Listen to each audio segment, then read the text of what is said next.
How are boys and girls? Sida wiilasha iyo gabdhaha yihiin. How are boys and girls? Sida wiilasha iyo gabdhaha yihiin. Waxaan ka hormari doonaa wiilka.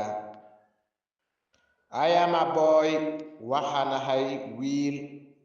My name is Ahmed. Magacaygu waa Ahmed. In my free time, xilligan firaaqada aan leeyahay, I like waxaan jeclahay to play football, inaan ciyaaro kubadda cagta.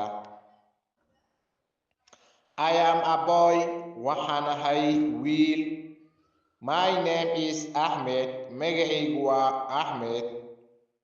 In my free time, xilliga firaaqada aan leeyahay, I like to play football. Waxaan jeclahay inaan ciyaaro kubadda cagta.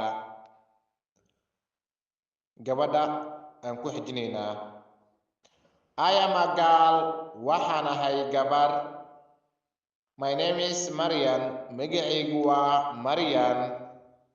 In my free time, xilliga firaaqada aan leeyahay, I like waxaan jeclahay to help inaan caawiyo my mother hooyadayda. I am a girl. Aniga waxaan ahay gabar. My name is Marian. Magacaygu waa Marian.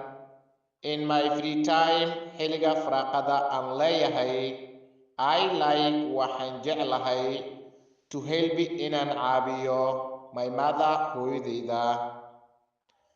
Adigoo casharkan dhegaysanayo, xilliga firaaqadaad leedahay maxaad jeceshahay inaad qabato?